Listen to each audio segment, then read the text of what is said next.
The other day, a brother from the UK, actually from the USA, called during ASCO and said that I was forced to marry due to family pressure to marry a girl whom I never liked. Then just 2 weeks after we got married, I couldn't take it anymore. So I sat with her and I said some sweet words to her. I gave her a gift and said, look, I never wanted to marry you and I don't think I can live with you. You're divorced, you're divorced, you're divorced. And he divorced her 3 times. I said, so what is your question? Now it is totally the opposite. It wasn't the girl who was forced. Rather, it was the man. The family put pressure on him to marry this particular girl. He said, well, we just found out that she's pregnant. I said, so why are you calling now? May I know the purpose of your calling in? He said, I just wanted to know whether the divorce 3 times in the same sitting counts as 1 or 3. I said, again, and why are you asking this question? Are you contemplating the idea of revoking your divorce? He said, I may consider that. I said, brother, you've hurt the girl once. Do not hurt her again and again and again. Unless if you made up your mind and you decided to raise your child together and treat her as a wife, not as a maid, in this case, I will be happy to answer you. And we'll find a solution to your problem. That's why, brothers and sisters, and I say, in the past, ever since our predecessors, whenever any of their sons or daughters will get married, the mother will get hold of her daughter and teach her her duties towards her husband before her rights. The father will teach his son his duties and responsibilities which he must shoulder as a man, as a family father, and as a guardian.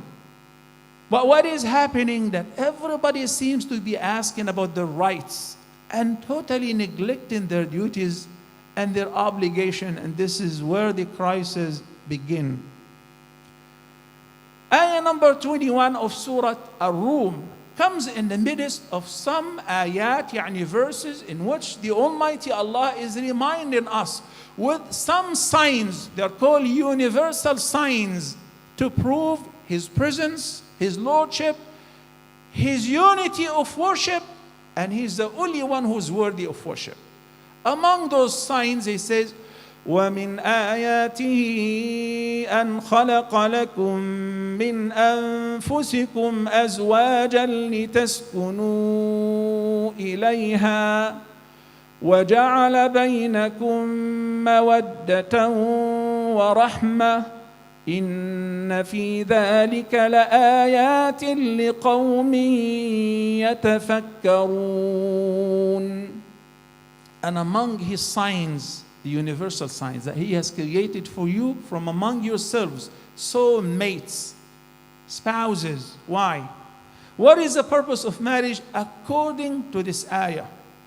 According to the one who created us and inspired us to get married. He said, لِتَسْكُنُوا إِلَيْهَا, so that you may find repose in them. You find sakina and tranquility in them.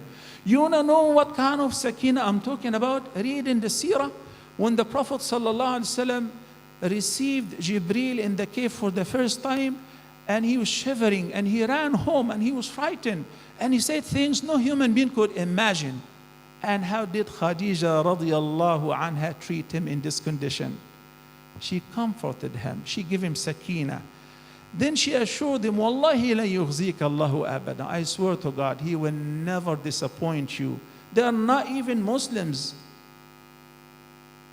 But I swear to God, He will never disappoint you. Why? You're a kind man. You're super nice. You take care of the poor, the weak. You're a very helping person. It will never happen. God will never disgrace you. So when a man gets fired, loses his job, or anything happens to him, and he goes home and he is afraid to tell his wife that he's fired because he's afraid of her reaction most. She's going to make his life miserable. There is no sakina in this regard. When the Almighty Allah sent down Adam and Eve to earth, He told Adam alayhi salam, as is stated in Surah Taha, فَإِمَّا يَأْتِيَنَّكُم مِّنِّي هُدًى فَمَنِ اتَّبَعَ هُدَيَ فَلَا يَضِلُّ وَلَا يَشْقَى. I'm going to give you guidance in the form of revelations. Whoever follow my guidance shall never go astray nor suffer of any distress.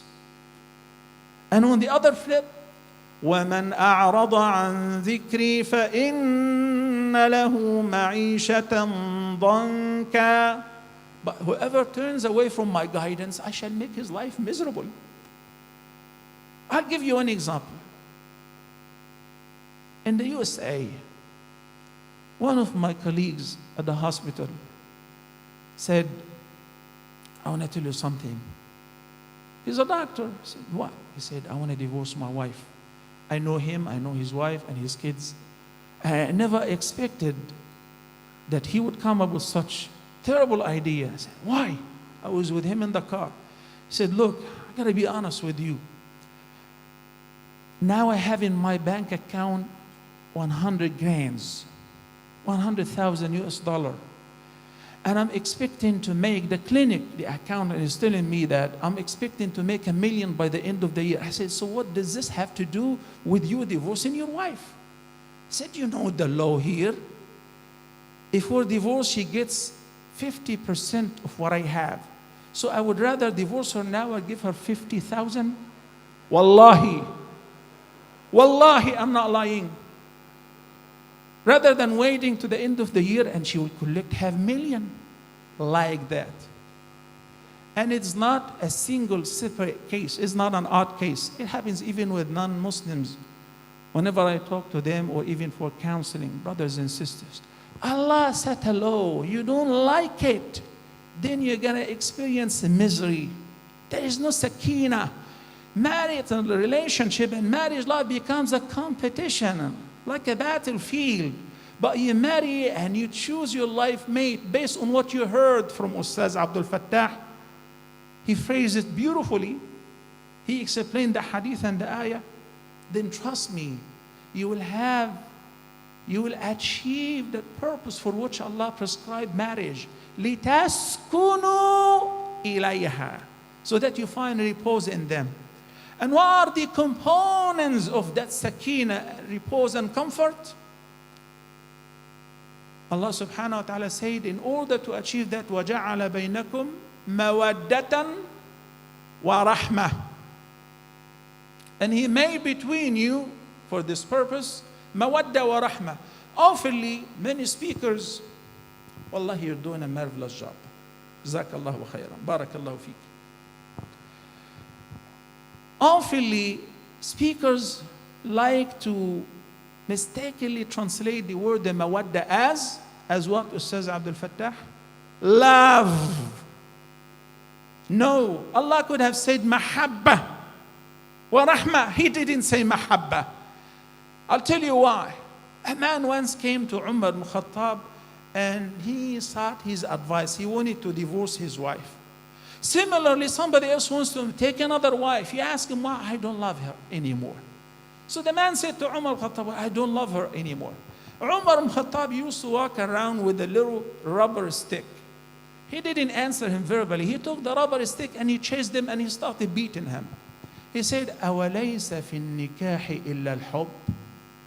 And there is nothing in marriage but love. There are a lot of things in marriage. You have kids together.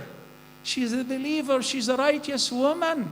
Why would you divorce her? Because you don't love her anymore. أَوَلَيْسَ فِي النِّكَاحِ إِلَّا الْحُبِّ. يَا لُكَعْ. And he beat him. Mawaddah, compassion. The statistics show that the greatest number of divorce cases happen among those who were in love during school, particularly. Am I correct, sister? Please correct me during your lecture. And those who were in love, and then they did not meet the expectations of each other afterward. It doesn't last for a couple months. Many cases like that. But subhanAllah, what they don't like it, the arranged marriage. When the family proposes a girl because she's from a good family, she's a religious girl. So you build on an idea whom the kind of person you like to spend your life with, the rest of your life with. Then when you do al-mushahada and you meet her and you find there is chemistry, that establishes a relationship greater than when you build the decision based on desire. Mere desire, just looking at her. You know, I asked in the States once, I was working somewhere, and two young boys and girls, they became friends, a boyfriend and a girlfriend. So I just wanted to investigate. Based on what? So I asked the girl, okay, and when they became boyfriend and girlfriend, they become like a husband and wife, even in front of people. I asked her, on what basis you made the decision? He said, well, he's cool, and he cares about me. And he said something similar to that. No basis to such relationship, brothers and sisters. أوليس في النكاح إلا الحب وجعل بينكم compassion and mercy. Indeed, in that there are signs for people who have thoughts, for people who ponder, for people who reflect. Coming to the first step, when you propose to a girl and you're already engaged. Many people think engagement, that means we can go out together, shake hands with my fiancée, give her a hug, maybe even a kiss, you know, celebrate her birthday party, and do things together. Habibi, engagement in Islam is mere promise to get married. And in a nutshell, it doesn't make any lawful unlawful, nor does it make any unlawful lawful. Did you get it? A pure fiqh. Yani, when I propose to a girl and the family says, you're most welcome. Okay, what is the next step? You've met a few times, that's it. The next step is to plan for the aqd and for the nikah and for the consummation of the marriage. It may take a few weeks, may take a few months. Unfortunately, some people last for years getting engaged, to the extent that some people think that they're already married. They go out together, they travel together, they attend parties together. This is not permissible. So when your daughter is engaged to somebody, that's it. Whenever you're ready to do the marriage contract, come over. He doesn't spend time alone with her. She is not lawful for him. He doesn't take her out. He doesn't even shake hands with her, because she is not his wife, nor is she a mahram. And it is just mere promise to get married. And that's why both parties are absolutely free to call it off at any time, even without showing any reason. There's no divorce, with no commitment. So if the girl decided to break up, that's her decision.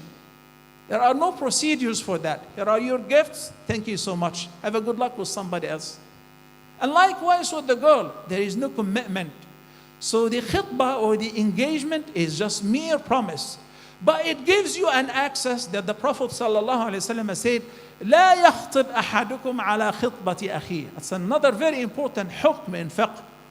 If you know that somebody proposed to a girl and the family are considering this person, no matter how much you love her, you're not allowed to propose, because somebody already has stepped down. Only when they refuse or they turn down his proposal, then you can propose if you wish to do so. Brothers and sisters, something related to the marriage, which is really crucial and of great importance, which is the bridal gift or al-mahr or the dowry. It is so important to the extent that it is mentioned in the Quran many times, especially in Surah An-Nisa. What is the dowry? What is the bridal gift? Ayah number 4, chapter number 4, Surah An-Nisa, Allah the Almighty says, وَآتُوا النِّسَاءَ صَدُقَاتِهِنَّ نِحْلَةً فَإِن طِبْنَ لَكُمْ عَنْ شَيْءٍ مِّنْهُ نَفْسًا فَكُلُوهُ هَنِيئًا مَرِيئًا. آتُوا النِّسَاءَ, give the women their bridal gifts graciously. and you're not entitled to take anything out of it. When you give the bride the dowry, whether it's a little or a lot, neither the guardian nor her family nor her husband is entitled to any part of it. That's her money, that's her position. No one has any right to ask a penny out of it. The father doesn't say, I raised you, give me a part of that. No, that's hers. The husband doesn't say, I just did so in order to get married, give me some of that. That's not permissible. Only if she decided to willingly give you a part of that, kuluhu hani'an mari'a. There is no problem for you to take it. The problem, brothers and sisters, the dowry is not a pillar, nor is it a condition for the validity of the marriage. I mean, a person can actually process the marriage contract without naming a dowry, but they still have to agree to a dowry. And if they didn't, then we look for a girl and her family, her cousin, her older sister, whoever got married recently, and we stipulate a dowry similar to her. It's called mahrul mithl. Remember the story of the Sulaiman and kullu khatibin kadhab. We come to the point of the aqd. Sometimes a person is eager to marry this girl. He knows that she's from a very wealthy family. He cannot afford such high dowry. So what he says, brothers, listen carefully to this. So you know what kind of commitment you're making before you step in. So they agree to a dowry, and they divided upfront and deferred. It's very common. And the upfront, sometimes it is very insignificant amount, 100 naira, 1,000 naira. It doesn't matter. Why? Because they put 10 million deferred amount. And they think the 10 million in your dreams, already you were married. In reality, brothers and sisters, once you name a dowry and you stipulate this amount, that is the right of the bride. Whether you are in your life have made such money, you have to pay it off to her. That's a debt, and it must be settled. And if you died before, guess what? In Surah An-Nisa, Allah talks about the distribution of the inheritance. So the wife gets 1/4 if they did not have any children, if the husband didn't have any children. But if he did, then she gets 1/8. All of that is fine, whether 1/4 or 1/8. But before touching the inheritance and before distributing a penny out of it, we have to settle two things. Dain, the debt, and the wasiyah, the bequest. And the dain comes number one. And among the dain is the deferred amount of the dowry. So somebody's husband died and he left plenty of wealth. Before dividing the inheritance, we look, did he owe any money to the banks, to the credit card, to his partners, to the businesses? Yes, we settle all of that. What about the wife? He owed her a deferred amount. He stipulated 10 million. He never thought that he has to pay it, but this amount is a debt and it must be settled. So number one will give the widow that much money, which is the deferred amount, and if there is anything left, we will divide the inheritance and she would still get either 1/4 or 1/8 of the inheritance. Many people, many brothers do not pay attention to that, and they think, we've become one. No, the personal position should not be transgressed against, unless, as Allah subhanahu wa ta'ala said, فَكُلُوهُ هَنِيئًا مَرِيئًا. We don't have much time left.